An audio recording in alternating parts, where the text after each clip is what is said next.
Hi, welcome students. Moving ahead in the lesson human reproduction, we are today going to discuss the spermatogenesis. Spermatogenesis, that is the formation of the male gamete or the spermatozoa inside the testes, and we have already discussed the histological structure of testes.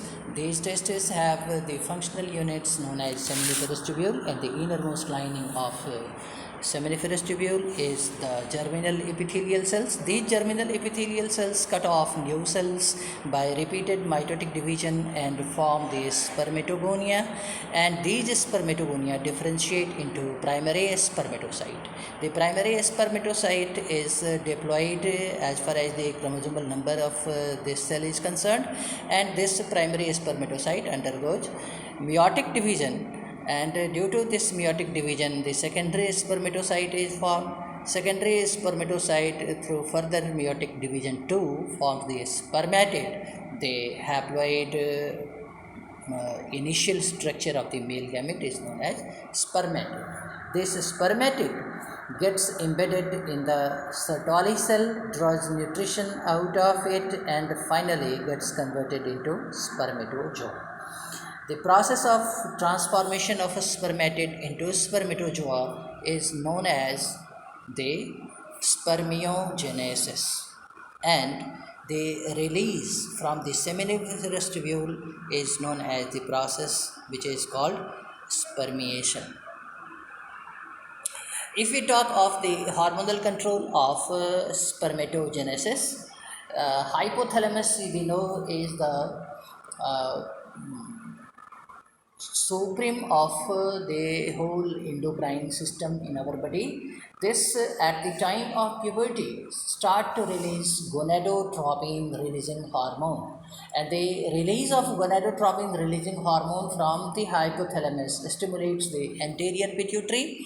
The anterior pituitary thereafter in turn secretes two hormones which are known as gonadotropin, the LH and FSH. LH is luteinizing hormone and FSH is a follicle stimulating hormone.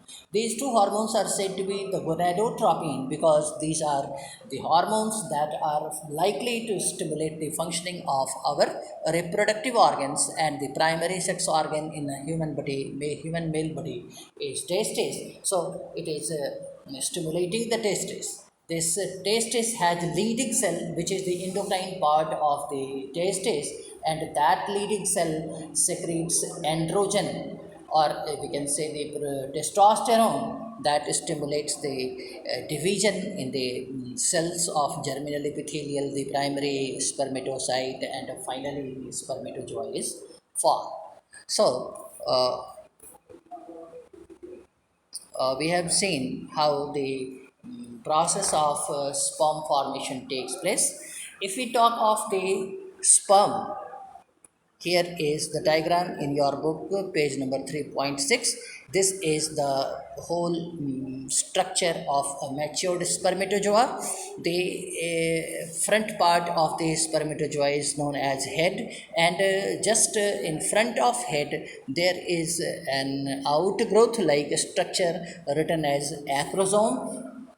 This acrosome has a lot of Golgi body and has secretory function because of the presence of Golgi body. Due to its secretory function of Golgi body in the acrosome, it secretes a huge quantity of hydrolytic enzyme, and this enzyme is responsible for the penetration of the female gamete by the spermatozoa.